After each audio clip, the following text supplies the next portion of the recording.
হাসিনার নির্দেশেই জুলাই অগস্ট হত্যাকাণ্ড জাতিসংঘ আন্তর্জাতিক আদালতেও বিচারের সুযোগ আছে ভলকার তুর্ক।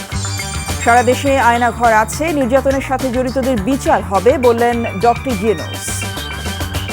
কমিশনকে সহযোগিতা করলে সরকারের অধীনে সুষ্ঠু নির্বাচন সম্ভব সালাউদ্দিন, সংকট নিরসনে দ্রুত নির্বাচনের দাবি। বিচারাধীন বিষয়ে কথা বলে ট্রাইব্যুনালকে হেয় করা হচ্ছে আইসিটি চেয়ারম্যান উষ্মা প্রকাশ।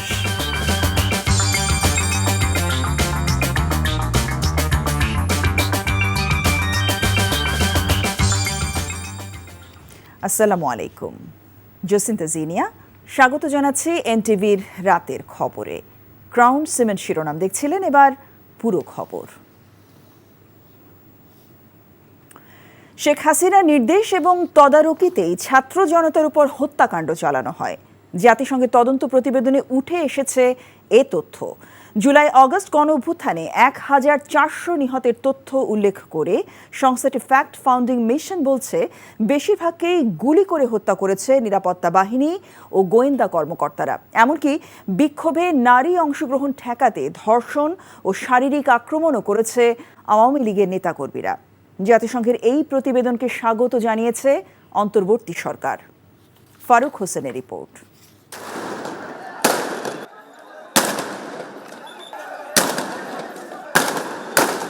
ছাত্র জনতার উপর নৃশংস দমনপীড়ন চালিয়ে ক্ষমতা আঁকড়ে ধরে রাখতে চেয়েছিলেন শেখ হাসিনা। সেই প্রমাণই উঠে আসলো জাতিসংঘের তদন্ত প্রতিবেদনে। যে কোনো মূল্যে ক্ষমতায় থাকার তীব্র বাসনায় বিক্ষোভ দমনে সহিংস আক্রমণের নির্দেশ দেন ক্ষমতাচ্যুত হাসিনা। লেলিয়ে দেন আওয়ামী লীগ নেতাকর্মী, তার অনুগত নিরাপত্তা ও গোয়েন্দা কর্মকর্তাদের। ফ্যাক্ট ফাইন্ডিং রিপোর্ট জানায়, একাধিক অভিযানের নির্দেশ ও তদারকি করেন স্বয়ং শেখ হাসিনা। বিক্ষোভকারীদের হত্যার নির্দেশের পাশাপাশি লাশ গুমের আদেশও দেন তিনি। এমনকি বিক্ষোভে নারী অংশগ্রহণ ঠেকাতে ধর্ষণ ও শারীরিক আক্রমণের হুমকি দেন আওয়ামী লীগের নেতাকর্মীরা। শত শত বিচার বহির্ভূত হত্যাকাণ্ড, নির্বিচারে গ্রেপ্তার ও নির্যাতনে নিরাপত্তা কর্মকর্তাদের পাশাপাশি জড়িত ছিলেন আওয়ামী লীগের শীর্ষ নেতারাও। রংপুরে আবু সাইদ পুলিশের ইচ্ছাকৃত বিচার বহির্ভূত হত্যাকাণ্ডের শিকার হয়েছেন বলে প্রতিবেদনে বলা হয়েছে। বিক্ষোভ দমনে ব্যাপকভাবে ব্যবহার করা হয়েছে শটগান। কোমরের উপরে বুক থেকে মাথার দিকে লক্ষ্য করে গুলি চালানো হয়। ক্ষমতাচ্যুত সরকারের এ বর্বরতায় ১ জুলাই থেকে ১৫ আগস্টের মধ্যে প্রায় ১৪০০ মানুষ নিহত হয়, যার মধ্যে ১২ থেকে ১৩% শিশু। আহত হয় হাজার হাজার মানুষ। প্রতিবেদন বলছে, নিরাপত্তা বাহিনীর গুলিতেই অধিকাংশ হতাহতের ঘটনা ঘটেছে। পুলিশ মারা গেছে ৪৪ জন। আহত বিক্ষোভকারীদের জরুরি চিকিৎসা সেবাও ব্যাহত করেছিল নিরাপত্তা বাহিনী। চিকিৎসকদের ভয়ভীতি দেখানো ও হাসপাতালের সিসিটিভি ফুটেজ গায়েব করার মতো ঘটনার সাথেও জড়িত ছিলেন তারা। প্রতিবেদনে র্যাব, এনটিএমসি, ডিজিএফআই এর কার্যক্রম সীমিত করা, নিরাপত্তা ও বিচার বিভাগ সংস্কার, দমনমূলক আইন ও প্রতিষ্ঠান উচ্ছেদ, রাজনৈতিক ও অর্থনৈতিক ব্যবস্থায় পরিবর্তনের সুপারিশ করা হয়েছে। অন্তর্বর্তী সরকারের প্রধান উপদেষ্টা প্রফেসর মোহাম্মদ ইউনূসের অনুরোধে গেল সেপ্টেম্বরে একটি দল প্রেরণ করেছিল জাতিসংঘের মানবাধিকার কার্যালয়। তদন্ত শেষে প্রতিবেদন প্রকাশের জন্য মানবাধিকার হাই কমিশনারের কার্যালয়ের প্রতি কৃতজ্ঞতা জানায় অন্তর্বর্তী সরকার। এবং এই ফ্যাক্ট ফাইন্ডিং রিপোর্টটা ছিল পুরোপুরি তাদের ইন্ডিপেন্ডেন্ট রিপোর্ট। সেখানে গভর্নমেন্টের কোনো ইনফ্লুয়েন্স নাই, গভর্নমেন্টের কোনো ধরনের কোনো এখানে রোল ছিল না। Faruk Hossain, NTV international desk. এদিকে জুলাই অগস্ট গণ অভ্যুত্থানে তৎকালীন আওয়ামী লীগ সরকারের শীর্ষ মন্ত্রীদের ভয়াবহ কর্মকাণ্ড উঠে এসেছে জাতিসংঘের তদন্ত প্রতিবেদনে। এতে বলা হয়, ধর্মীয় নয়, রাজনৈতিক কারণে সংখ্যালঘুরা হামলার শিকার হয়েছেন। এমন অবস্থায় বাংলাদেশে বিচারের পাশাপাশি আন্তর্জাতিকভাবে জড়িতের বিরুদ্ধে ব্যবস্থা নেওয়া যেতে পারে বলে জানিয়েছেন জাতিসংঘের মানবাধিকার প্রধান ভলকার তুর্ক। কাজী ইফতেখার শুভর ডেস্ক রিপোর্ট। জুলাই আগস্ট অভ্যুত্থানে সাধারণ আন্দোলনকারীদের উপর হত্যাযজ্ঞের নির্দেশ বাস্তবায়নে আওয়ামী লীগ সরকারের শীর্ষ মন্ত্রীদের ভূমিকা ছিল অগ্রগামী। পরবর্তীতে বিভিন্ন ভিডিও ফুটেজে তা স্পষ্ট হয়। এবার বুধবার প্রকাশিত জাতিসংঘের তদন্ত প্রতিবেদনেও বিষয়টি পরিষ্কারভাবে বলা হয়েছে। তৎকালীন স্বরাষ্ট্রমন্ত্রী আসাদুজ্জামান খান কামাল বিক্ষোভকারীদের দমাতে আরও হেলিকপ্টার চেয়েছিলেন। নিরাপত্তা বাহিনীর সঙ্গে একটি বৈঠকে অংশ নেওয়া বিজেপির কমান্ডারের বরাত দিয়ে এ তথ্য দেওয়া হয়েছে। শেখ হাসিনার মন্ত্রিসভার এক জ্যেষ্ঠ নেতা জাতিসংঘকে জানিয়েছেন, ছাত্রলীগের নেতাকর্মীদের দিয়ে আন্দোলন প্রতিরোধে আওয়ামী লীগের সাধারণ সম্পাদক ওবায়দুল কাদেরের আহ্বান ছিল একটি বড় ভুল। এর মাধ্যমে সহিংসতা ব্যাপক বেড়েছিল বলে প্রতিবেদনে উল্লেখ করা হয়।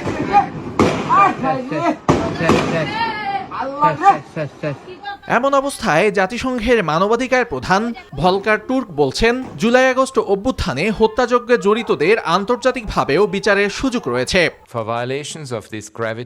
অপরাধীদের বিচারে আন্তর্জাতিক পর্যায়ে জবাবদিহিতার পথ রয়েছে, এটি বিবেচনা করা যেতে পারে। বাংলাদেশের বিচার ব্যবস্থার পাশাপাশি বিষয়টি আন্তর্জাতিক অপরাধ আদালতেও পাঠানোর সুযোগ রয়েছে।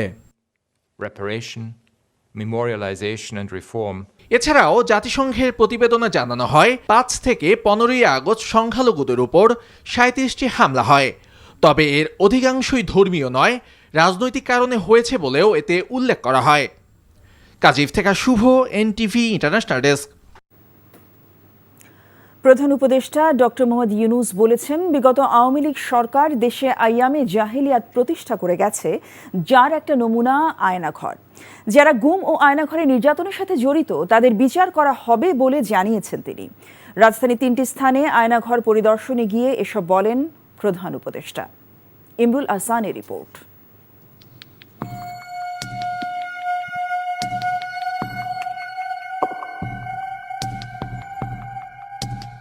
স্বৈরাচার শেখ হাসিনার বর্বরতা আর ফেসিবাদের সাক্ষী এই আয়নাঘর।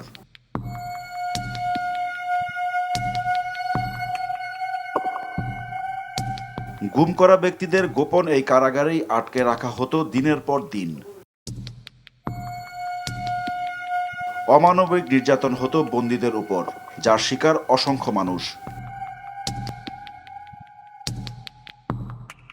ভুক্তভোগীদের নিয়ে বুধবার আলোচিত আয়নাঘর পরিদর্শনে যান প্রধান উপদেষ্টা ডক্টর মোহাম্মদ ইউনূস। ঘুরে ঘুরে টর্চার সেল দেখেন তিনি। আইএমএ জাহেলিয়াত বলে একটা কথা আছে, গত সরকার এই আইএমএ জাহেলিয়াতকে প্রতিষ্ঠিত করে গেছে সর্বক্ষেত্রে। এটা তার একটা নমুনা। নৃশংস অবস্থা, প্রতিটি জিনিস যে হয়েছে এখানে, যতটাই শুনি অবিশ্বাস্য মনে হয়। এটা কি আমাদেরই জগৎ, এটা কি আমাদেরই সমাজ, আমরা এটা করলাম? বিনা দোষে কতগুলো সাক্ষী সাবুত হাজির করে সেই যন্ত্র, ওই এক্সপ্লোসিভ কতগুলো গাড়ির ভিতরে ঢুকে দিয়ে তারা বলছে তুমি সন্ত্রাসী, জঙ্গি, এইগুলো বলে বলে তাকে নিয়ে আসা হয়েছে। এবং এইরকম টর্চার সেল সারা বাংলাদেশ জুড়ে আছে, সেটাও শুনলাম আজকে। আমার ধারণা ছিল যে এটা বোধহয় এখানে আয়নাগর বলতেছে কয়েকটা আছে, এখন শুনতেছি এই আয়নাগরের বিভিন্ন ভার্সন সারা দেশ জুড়ে আছে। কেউ বলছে 700, কেউ বলে 800।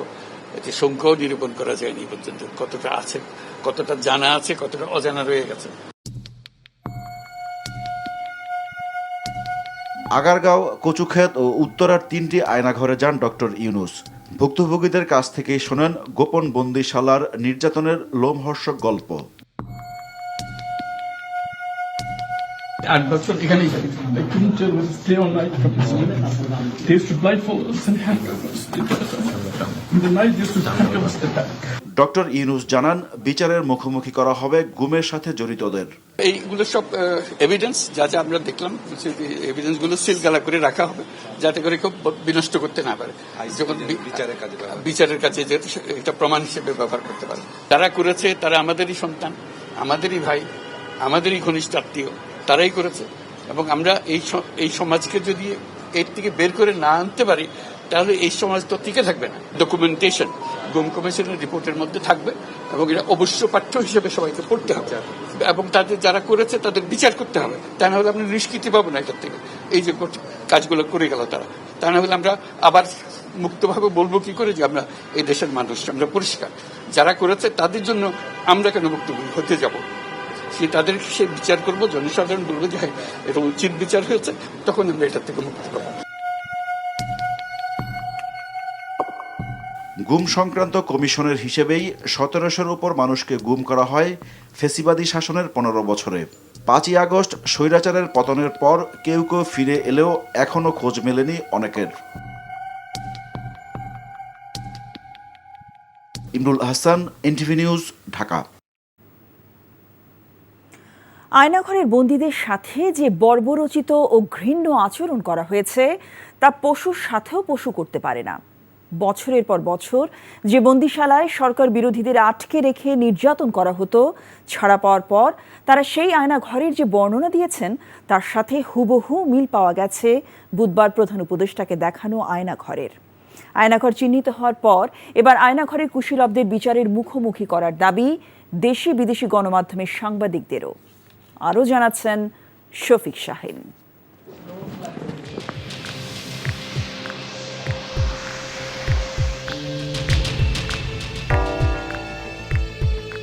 লোকচক্ষুর অন্তরালে আইনশৃঙ্খলা রক্ষাকারী বাহিনীর তৈরি করা এক বেআইনি বন্দিখানার দৃশ্য এটি। মানুষ হিসেবে এমন অন্ধকার ছোট্ট ঘরে থাকার কথা কেউ চিন্তাও করতে পারে না, কিন্তু শেখ হাসিনার শাসনামলে বিরোধী মতের জন্য এরকম নরক নির্ধারিত ছিল। এমন গুম ঘরে barrister Arman, brigadier general Abdullahil Aman Azmi, Hummam Quader Chowdhury, lieutenant colonel Hasinur Rahman, Michael Chakma সহ অসংখ্য মানুষ বন্দী ছিলেন, কেউ ৮ বছর, আবার কেউ ৮ দিন। সেই সব বন্দিখানা চিহ্নিত করেন ভুক্তভোগীরা। মানুষের সাথে মানুষ এরকম নিষ্ঠুর আচরণ করতে পারে? আমার তো মনে হয় যে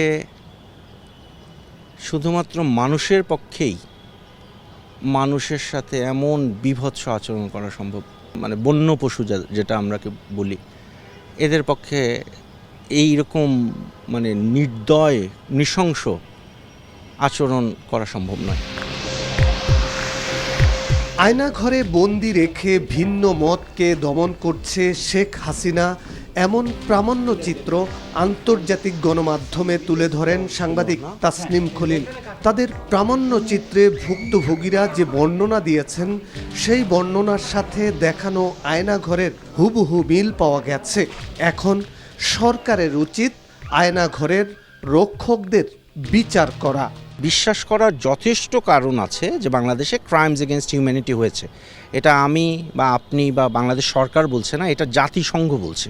তো এই মুহূর্তে আমি মনে করি যে বাংলাদেশের সেনাবাহিনী বলেন, পুলিশ বাহিনী বলেন, র্যাব বলেন, প্রত্যেকের উচিত হবে যে নিজেদের প্রতিষ্ঠানের স্বার্থে প্রতিটা অপরাধীকে খুঁজে বের করতে গুম কমিশনকে সাহায্য করা। এখনও যারা গুমের শিকার তাদের খুঁজে বের করার দায়িত্ব সরকারের বলে জানান এই সাংবাদিক। Shafiq Shahin, NTV news, Dhaka.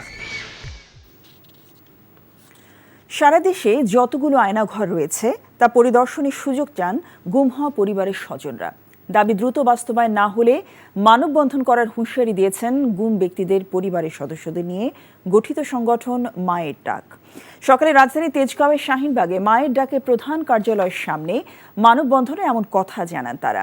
গুম হওয়া পরিবারের সদস্যরা বলেন, পতিত ফ্যাসিস্ট সরকারের শাসনামলে ১২ বছর ধরে রাস্তায় মানববন্ধন করেও যখন হারানো স্বজনদের ফেরত পাওয়া যায়নি, তখন ৫ অগস্টের পরেই কিছুটা আশার আলো দেখছিলেন পরিবারগুলো। কিন্তু ফ্যাসিস্ট সরকারের পতনের পরেও স্বজনদের খোঁজে এখনও ব্যানার হাতে মানববন্ধন করছেন তারা। মায়ের ডাকের প্রধান সমন্বয়কারী সঞ্জিদা ইসলাম তুলি বলেন, আয়নাঘর কোথায় কোথায় বানানো হয়েছে, বাংলাদেশে কতটি আয়নাঘর আছে তা তারা জানতে পারেননি। আয়নাঘর উন্মোচন না করা হলে সন্দেহভাজন সব আয়নাঘর ঘেরাও কর্মসূচি দেওয়া হবে, সব আয়নাঘর ভেঙে দেওয়া হবে, আর আয়নাঘরের সঙ্গে জড়িতদের দ্রুত বিচারের আওতায় আনার দাবিও জানান তারা। সেটা আমরা জানি, আমাদের বাচ্চারা জানে।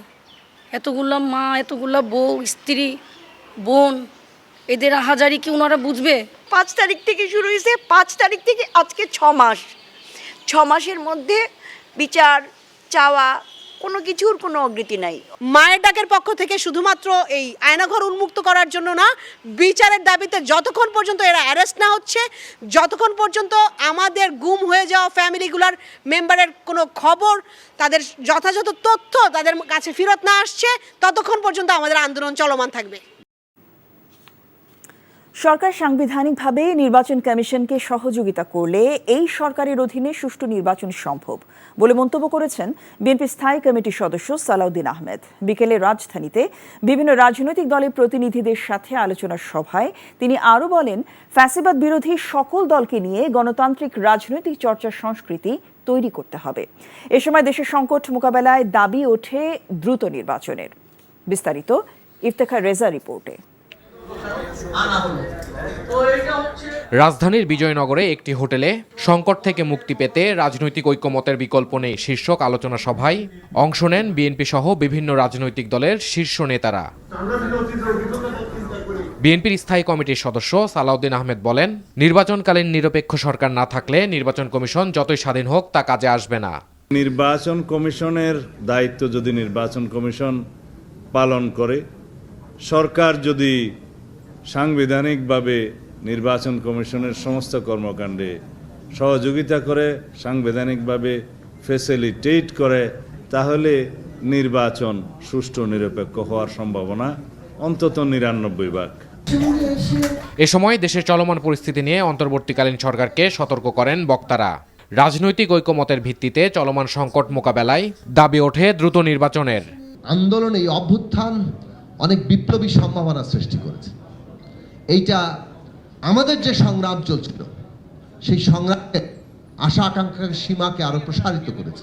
নতুন বাংলাদেশের জন্য এত যুবক অঙ্গহানি হলো, বিএনপি যেন সেই কমিটমেন্টে থাকে।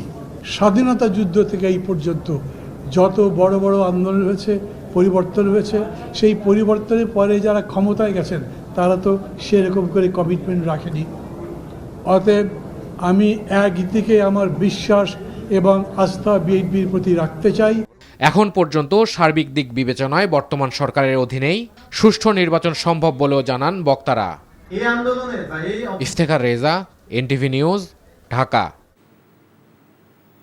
আন্তর্জাতিক অপরাধ ট্রাইব্যুনালে বিচারাধীন জুলাই-আগস্ট হত্যা মামলার তদন্ত শেষ হওয়ার আগেই বাইরে রায়ের সময়সীমার কথা বলে ট্রাইব্যুনালকে আন্ডারমাইন করা হচ্ছে মন্তব্য করেছেন ট্রাইব্যুনালের চেয়ারম্যান বিচারপতি গোলাম মুর্তুজা মজুমদার। দুপুরে ট্রাইব্যুনালে গুমের ঘটনায় দায়ের করা মামলার শুনানিতে এ বিষয়ে উষ্মা প্রকাশ করেন তিনি। এ সময় আদালত স্বাধীনভাবে কাজ করবে বলেও জানান ট্রাইব্যুনালের চেয়ারম্যান। তামজিদ সুমনের রিপোর্ট। মঙ্গলবার সচিবালয়ে আইন উপদেষ্টা ডক্টর আসিফ নজরুল অক্টোবরের মধ্যে জুলাই গণহত্যার অন্তত ৩টি মামলার রায় হবে বলে আশা প্রকাশ করেন। অক্টোবরের মধ্যে আমরা ৩-৪টা মামলার রায় পেতে যাচ্ছি বলে আশা করি। ঠিক এর পরদিনই রায় নিয়ে আগাম মন্তব্য করায় অসন্তোষ প্রকাশ করলেন আন্তর্জাতিক অপরাধ ট্রাইব্যুনালের চেয়ারম্যান বিচারপতি গোলাম মুর্তুজা মজুমদার। গুমের ঘটনায় দায়ের করা মামলার শুনানিতে এ বিষয়ে উষ্মা প্রকাশ করে ট্রাইব্যুনাল চেয়ারম্যান বলেন, তদন্ত শেষ হয়নি তার আগেই বাইরে রায়ের কথা বলা হচ্ছে, এতে ট্রাইব্যুনালকে আন্ডারমাইন করা হচ্ছে। মাননীয় ট্রাইব্যুনাল এই বক্তব্য ব্যবহারের ব্যাপারে আমরা বলতেই হয় যে একটু অসন্তোষ প্রকাশ করেছেন। বলেছেন ট্রাইব্যুনাল একটি স্বাধীন সংস্থা, ট্রাইব্যুনালের বিচার ব্যবস্থা এবং ট্রাইব্যুনালের কোনো কার্যক্রম নিয়ে কারো কোনো মন্তব্য ট্রাইব্যুনাল পছন্দ করেন না। ট্রাইব্যুনালের বিচার হবে স্বাধীন, নিরপেক্ষ এবং স্বচ্ছ। আমাকে ট্রাইব্যুনাল বলেছেন যে যারা যে কর্নার থেকেই এই ধরনের কথা ট্রাইব্যুনাল সম্পর্কে বলছেন তাদেরকে বলে দিতে যে যেন এই ধরনের কোনো কথা ট্রাইব্যুনাল সম্পর্কে ভবিষ্যতে না বলা হয়। যদি এই ধরনের ট্রাইব্যুনালের স্পর্শ করে এই ধরনের কথা ভবিষ্যতে বলা হয়, তাহলে ট্রাইব্যুনাল তার আইনগত ব্যবস্থা গ্রহণ করবে। এর আগে সকালে সাবেক সেনা কর্মকর্তা জিয়াউল আহসানকে হাজির করা হয় ট্রাইব্যুনালে। শুনানি শেষে গুমের ঘটনায় জিয়াউল আহসানকে গ্রেফতার দেখানো হয়। আগামী ২০ এপ্রিল মামলার তদন্ত প্রতিবেদন দাখিলের নির্দেশ দেয় আদালত। জিয়াউল আহসান উনাকে ট্রাইব্যুনালে আজকে হাজির করা হয়েছিল। আমরা তদন্ত প্রতিবেদন জমা দেওয়ার জন্য ২ মাস সময়ের প্রার্থনা করেছিলাম। মাননীয় ট্রাইব্যুনাল আমাদের আবেদন মঞ্জুর করেছেন। আগামী ২০/৪/২০২৫ তারিখে তদন্ত প্রতিবেদন জমা দেওয়ার জন্য তারিখ নির্ধারণ করেছেন। এছাড়া রামপুরায় জুলাই-আগস্ট গণহত্যার ঘটনায় ২ পুলিশ কর্মকর্তার বিরুদ্ধে গ্রেপ্তারি পরোয়ানা জারি করেছে tribunal. Tamjid Suman, NTV news, Dhaka. এক মাসেরও বেশি সময় ধরে লন্ডনে চিকিৎসাধীন বিএনপি চেয়ারপারসন বেগম খালেদা জিয়ার শারীরিক অবস্থা স্থিতিশীল আছে বলে জানিয়েছেন তাঁর ব্যক্তিগত চিকিৎসক ও দলের স্থায়ী কমিটির সদস্য ডক্টর AZM জাহিদ হোসেন। মঙ্গলবার লন্ডনে আয়োজিত এক অনুষ্ঠান শেষে তিনি সাংবাদিকদের এ কথা বলেন। চিকিৎসকরা খালেদা জিয়ার ছেলে এবং বিএনপি ভারপ্রাপ্ত চেয়ারম্যান তারেক রহমানের লন্ডনের বাসায় গিয়ে তাকে দেখে এসেছেন বলেও জানান তিনি। খালেদা জিয়ার দেশে ফেরা প্রসঙ্গে ডক্টর জাহিদ বলেন, ডাক্তাররা যখন মনে করবেন তিনি দেশে ফেরার মতো অবস্থায় আছেন তখনই এ বিষয়ে সিদ্ধান্ত নেওয়া হবে। গত 8 জানুয়ারি উন্নত চিকিৎসার উদ্দেশ্যে লন্ডনে যান বেগম খালেদা জিয়া। সেখানে যাওয়ার পর তাঁকে দ্য লন্ডন ক্লিনিকে ভর্তি করা হয়। 17 দিন পর গত 25 জানুয়ারি তাকে তারেক রহমানের বাসায় নেওয়া হয়। ডক্টর ব্যারেট ওনাদের তত্ত্বাবধানে চিকিৎসাধীন আছেন এবং ওনার চিকিৎসা ওনার বাসায় থেকেই হচ্ছে এবং বিভিন্ন পরীক্ষা নিরীক্ষা যেগুলো করা দরকার মাঝে মাঝে করা হচ্ছে এবং ওনাকে বাসায় গিয়ে দেখে আসছেন। ওনার শারীরিক অবস্থা এই মুহূর্তে স্থিতিশীল এবং আপনারা ওনার সুস্থতার জন্য দোয়া করবেন। স্বৈরাচার শেখ হাসিনার বিরুদ্ধে আন্তর্জাতিক অপরাধ ট্রাইব্যুনালে অভিযোগ দেওয়ার পর থেকেই আওয়ামী লীগ নেতাকর্মীদের কাছ থেকে হুমকি পাচ্ছেন এমন অভিযোগ করেছেন বিডিআর বিদ্রোহে শহীদ 57 সেনা কর্মকর্তার পরিবার ও স্বজনরা। তাদের দাবি, ন্যায় বিচারের স্বার্থে হত্যা মামলার দণ্ডপ্রাপ্ত আসামিদের যেন মুক্তি না দেয়া হয়। ঢাকায় রাওয়া ক্লাবে সংবাদ সম্মেলন করে শহীদ সেনা অ্যাসোসিয়েশন নামে নতুন একটি অরাজনৈতিক সংগঠনের আত্মপ্রকাশের ঘোষণাও দেয়া হয়। মইদুল ইসলামের রিপোর্ট। 25 ফেব্রুয়ারি 2009 নৃশংসভাবে রক্তাক্ত হয়েছিল ঢাকার পিলখানার বিডিআর সদর দপ্তর। নির্মম ওই হত্যাযজ্ঞে শহীদ হন বাংলাদেশ সেনাবাহিনীর 57 জন কর্মকর্তা। বুধবার শহীদ সেনা কর্মকর্তাদের পরিবারের সদস্যরা সংবাদ সম্মেলনে সরকারের কাছে দাবি জানান, দেশের ইতিহাসের লোমহর্ষক ওই হত্যাকাণ্ডে জড়িত এবং চিহ্নিতরা কোনোভাবেই যাতে মুক্তি না পায়।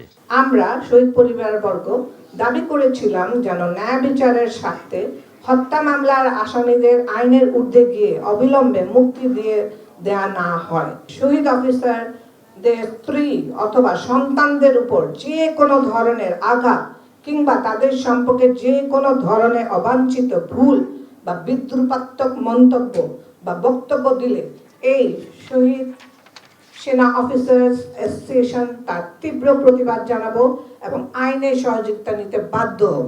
জেলখানায় বিডিআর সদস্যদের অস্বাভাবিক মৃত্যুর রহস্য উন্মোচনেরও দাবি জানানো হয় সংবাদ সম্মেলনে। এছাড়া আন্তর্জাতিক অপরাধ ট্রাইব্যুনালে অভিযোগ দেওয়ার পর নানা মহল থেকে হুমকি দেওয়া হচ্ছে বলেও জানান শহীদ পরিবারের সদস্যরা। আন্তর্জাতিক অপরাধ ট্রাইব্যুনালে গিয়ে অভিযোগ দায়ের করলাম, সেখানে যে আওয়ামী লীগের নেতাকর্মী রয়েছে, আওয়ামী লীগকে আসলে মানে মনে করেন অ্যাভয়েড তো করা যাচ্ছে না, কারণ তারা সংখ্যায় অনেক বেশি। এই মুহূর্তে অ্যাক্টিভ অথবা রিঅর্গানাইজ না হলেও তারা অন্ততপক্ষে অনলাইন যথেষ্ট তৎপর এবং মূলত হচ্ছে গিয়ে তাদের তরফ থেকে এই হুমকি স্বরূপ আচরণ আমরা পাচ্ছি। শহীদ সেনা কর্মকর্তাদের স্মরণে শহীদ সেনা অ্যাসোসিয়েশন নামে সম্পূর্ণ অরাজনৈতিক একটি সংগঠনের আত্মপ্রকাশ করা হয় সংবাদ সম্মেলনে। এছাড়া 25 ফেব্রুয়ারি জাতীয় শহীদ সেনা দিবস ঘোষণার দাবি জানানো হয় এ সময়। মইদুল ইসলাম, এনটিভি নিউজ। চট্টগ্রামে বৈষম্য বিরোধী ছাত্র আন্দোলনের একটি হত্যা মামলায় চট্টগ্রাম মেট্রোপলিটন পুলিশের সাবেক কমিশনার সাইফুল ইসলামকে জেলে পাঠিয়েছে আদালত।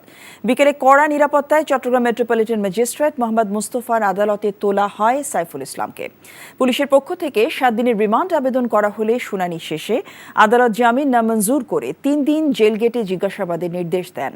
নগরীর চান্দগাঁও থানায় একটি হত্যা মামলায় মঙ্গলবার মধ্যরাতে তাকে ঢাকা থেকে গ্রেফতার করে পুলিশ। আগামী 22 ও 23 ফেব্রুয়ারি মানিকগঞ্জের শিবালয় উপজেলার যমুনা নদী তীরে কৃষক সম্মেলন অনুষ্ঠিত হবে। এ উপলক্ষে জেলা পরিষদ মিলনায়তনে কৃষক দলের আয়োজনে প্রস্তুতি সভায় জেলা বিএনপির আহ্বায়ক আফরোজা খান রিতা, কৃষক দলের সভাপতি হাসান জাফির তুহিন, সাধারণ সম্পাদক শহীদুল ইসলাম বাবুল সহ অন্যরা উপস্থিত ছিলেন। এ সময় বক্তারা বলেন, এই সম্মেলনে সারা দেশ থেকে 5 লাখ কৃষক যোগ দেবেন। সমাবেশে লন্ডন থেকে অনলাইনে যুক্ত হবেন বিএনপির ভারপ্রাপ্ত চেয়ারম্যান তারেক রহমান। এছাড়া মহাসচিব মির্জা ফখরুল ইসলাম আলমগীর সহ দলের শীর্ষ নেতারা 2 দিনব্যাপী এই সমাবেশে উপস্থিত থাকবেন। নেত্রকোনা সরকারি কলেজের শিক্ষার্থীদের যাতায়াতের জন্য চালু হলো বিআরটিসি বাস সার্ভিস। কলেজের অধ্যক্ষ প্রফেসর মোহাম্মদ আবু তাহের খানের সভাপতিত্বে দুপুরে উদ্বোধনী অনুষ্ঠানে প্রধান অতিথি ছিলেন জেলা বিএনপির আহ্বায়ক এবং কলেজের প্রাক্তন ছাত্র অধ্যাপক মোহাম্মদ আনোয়ারুল হক। এ সময় কলেজের প্রাক্তন ছাত্র, জেলা বিএনপির সাবেক সভাপতি ও সংসদ সদস্য আশরাফ উদ্দিন খান সহ অন্যরা উপস্থিত ছিলেন। সবার সুবিধার্থে বিশেষ করে দরিদ্র শিক্ষার্থীদের কথা চিন্তা করে নেত্রকোনার 7টি রুটে বিআরটিসি বাস সার্ভিস চালুর কথা জানিয়েছে নেত্রকোনা সরকারি কলেজ কর্তৃপক্ষ। ইসমাইলি সম্প্রদায়ের নেতা প্রিন্স রহিম আল হুসেইনি আখা খান পঞ্চমের অভিষেক অনুষ্ঠিত হয়েছে। মঙ্গলবার পর্তুগালের লিসবনে অবস্থিত দিওয়ান অব দি ইসমাইলি ইমামাতে অভিষেক অনুষ্ঠানের আয়োজন করা হয়। এ সময় ইসমাইলি সম্প্রদায়ের নেতারা 50তম উত্তরাধিকারী ইমামের প্রতি আধ্যাত্মিক আনুগত্যের শপথ নেন। বিশ্বের 35টিরও বেশি দেশে ইসমাইলি সম্প্রদায়ের সদস্যরা তাদের জামাতখানায় সরাসরি সম্প্রচারের মাধ্যমে অনুষ্ঠানটি অনুসরণ করেন। এটি ছিল আখা খান পঞ্চমের জন্য আন্তর্জাতিক ইসমাইলি সম্প্রদায়ের কাছে প্রথম ভাষণ দেওয়ার সুযোগ। তিনি ইসমাইলি মুসলিম বিশ্বাসের নীতি, দুনিয়া ও আধ্যাত্মিক বিষয়ে সঠিক সমতা বজায় রাখার গুরুত্ব নিয়ে কথা বলেন। তার পিতার মতো সরকার এবং অংশীদারদের সাথে শান্তি, স্থিতিশীলতা এবং সুযোগের জন্য বন্ধুত্বপূর্ণ সম্পর্ক বজায় রেখে তাদের সাথে ঘনিষ্ঠভাবে কাজ করবেন বলেও প্রতিশ্রুতি দেন তিনি।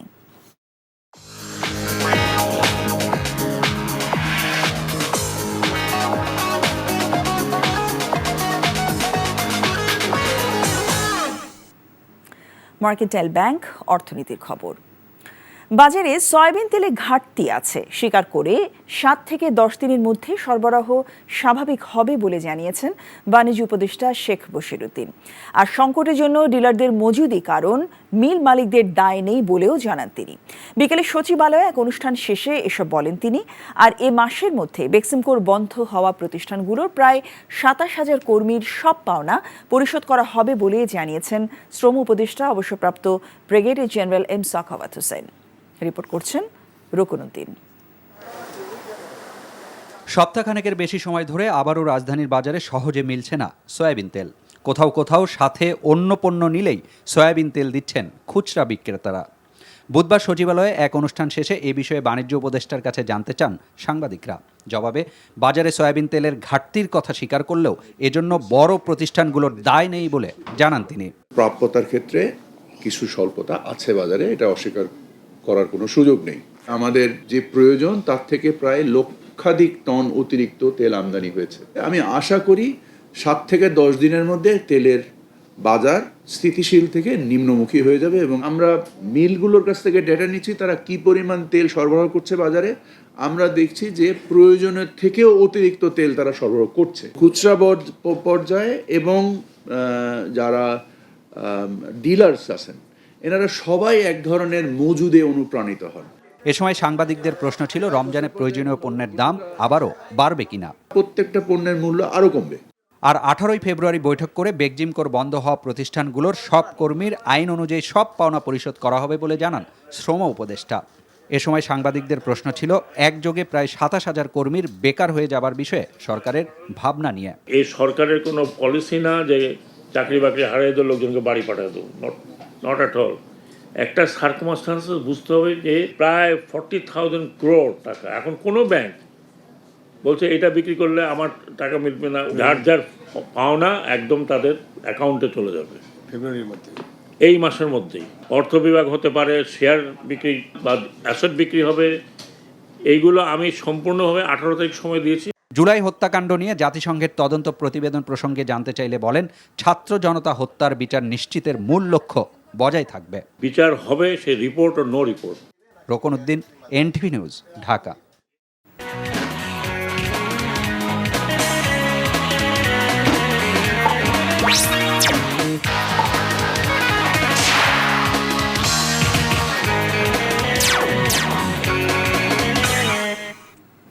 ইস্পাহানি প্রিমিয়াম টি খেলার খবর।